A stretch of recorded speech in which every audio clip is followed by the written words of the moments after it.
خاندان نبوت کے افراد ایک کے بعد ایک شہادت کے جام پی رہے تھے۔ حضرت امام حسین رضی اللہ تعالیٰ عنہ اپنے رب کی رضا پر شاک کر اپنے خیمے کے دروازے پر بیٹھے تھے۔ اسی دوران آپ کا سب سے چھوٹا بیٹا، جس کا نام عبداللہ علی اصغر تھا، آپ کے پاس لایا گیا۔ آپ نے اسے گود میں لے لیا اور اسے چومتے اور پیار کرتے رہے۔ پھر آپ اپنے اہل و عیال کو وصیتیں کرنے میں مشغول ہو گئے۔ اسی اثناء میں ایک شخص نے، جسے ابن مقد النار کہتے تھے، ایک تیر چلایا اور ننھے علی اصغر کو امام علی مقام رحمۃ اللہ علیہ کی گود میں ہلاک کر دیا۔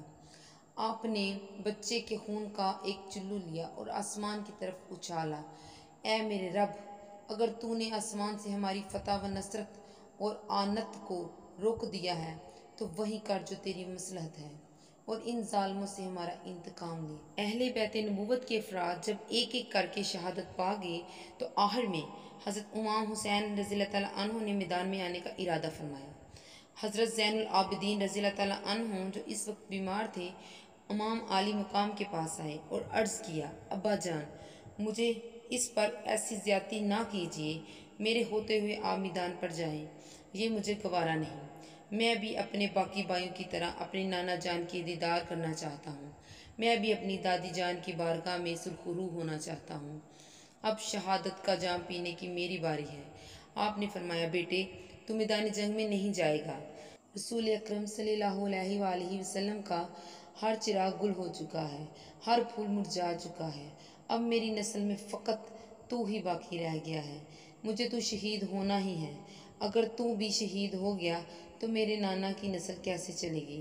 تجھے اپنے نانا کی نسل کی بقا کے لیے زندہ رہنا ہے۔ چنانچہ حضرت امام حسین رضی اللہ تعالیٰ عنہ امام زین العابدین کو چھوڑ کر خود میدان کربلا میں اترے۔ مقابلے میں آپ دیر تک یزیدیوں کو واصل جہنم کرتے رہے۔ پورے یزیدی لشکر میں کوہرام مچ ہوا تھا۔ حضرت علی شیر خدا رضی اللہ تعالیٰ عنہ کا یہ بیٹا تلوار لے کر جس طرف نکل جاتا، یزیدی لشکر خوف زدہ بھیڑیوں کی طرح آگے بھاگنے لگتے، اور حضرت امام حسین رضی اللہ تعالیٰ عنہ نیزوں کے وار سہتے رہے۔ اس معرکہ کے دوران آپ کو بہت پیاس لگی۔ آپ نے پانی کے لیے دریائے فرات کا رخ کر لیا، مگر دشمن سخت مزاحمت کرنے لگے۔ اچانک ایک تیر آیا اور آپ کے چہرے کو زخمی کر دیا۔ آپ نے تیر کھینچ کر نکالا، پھر ہاتھ چہرے کی طرف اٹھائے تو دونوں چلو خون سے بھر گئے۔ آپ نے اپنا خون آسمان کی طرف اچھال دیا اور خدا کا شکر ادا کرتے ہوئے کہا، الہی، میرا شکوہ تجھی سے ہے، دیکھ تیرے رسول صلی اللہ علیہ وآلہ وسلم کے نواسے کے ساتھ کیا برتاؤ ہو رہا ہے۔ اس کے بعد شمر تقریباً 10 آدمیوں کو ساتھ لے کر حضرت امام حسین رضی اللہ تعالیٰ عنہ کے خیمے کی طرف بڑھا، جہاں آپ کے اہل و عیال اور مال و اسباب تھا۔ حضرت امام حسین رضی اللہ تعالیٰ عنہ اپنے اہل خانہ اور قافلہ کی طرف آنے لگے تو شمر اپنے ساتھیوں کے ہمراہ آپ کے اور آپ کے قافلہ کے درمیان حائل ہو گیا۔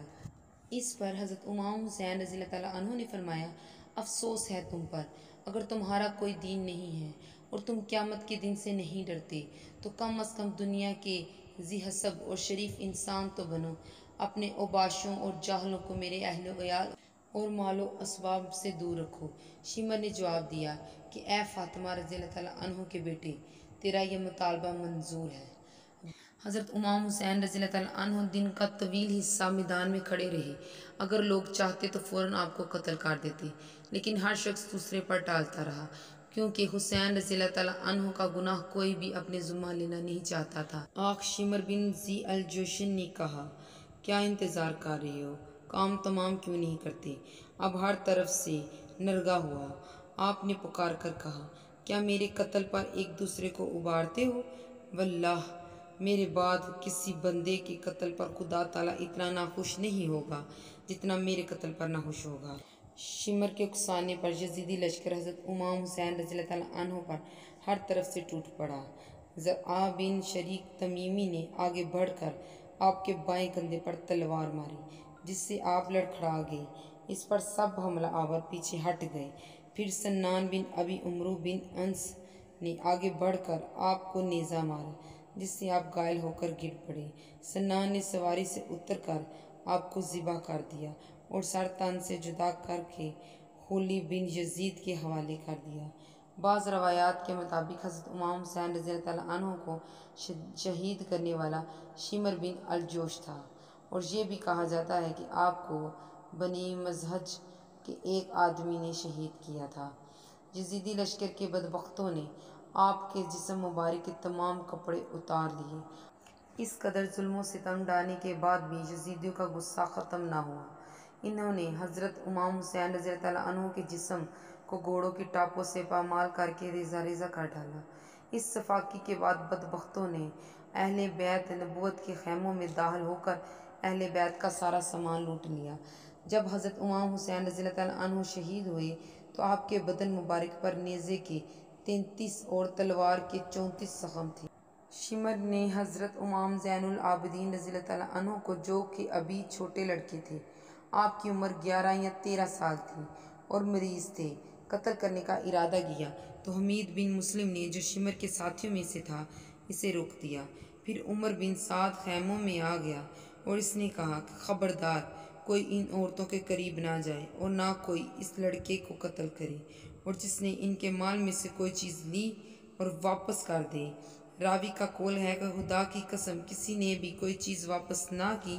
اسی دوران سنان بن انس ابن سعد کے خیمے کے دروازے پر آیا اور بلند آواز کے ساتھ یہ اشعار پڑھے: میرے سواروں کو سونے اور چاندی سے مالا مال کر دے، میں نے ایک بے تاج بادشاہ کو قتل کیا ہے، میں نے اسے قتل کیا ہے جس کے ماں باپ سب سے افضل ہیں اور وہ اپنے نسب میں تمام بلند نسب والوں سے بلند ہیں۔ ابن سعد نے کہا کہ اسے اندر لے آؤ۔ جب وہ اندر لے آیا تو ابن سعد نے اسے کوڑے سے مارا اور کہا: افسوس ہے تجھ پر، کیا تو دیوانہ ہے؟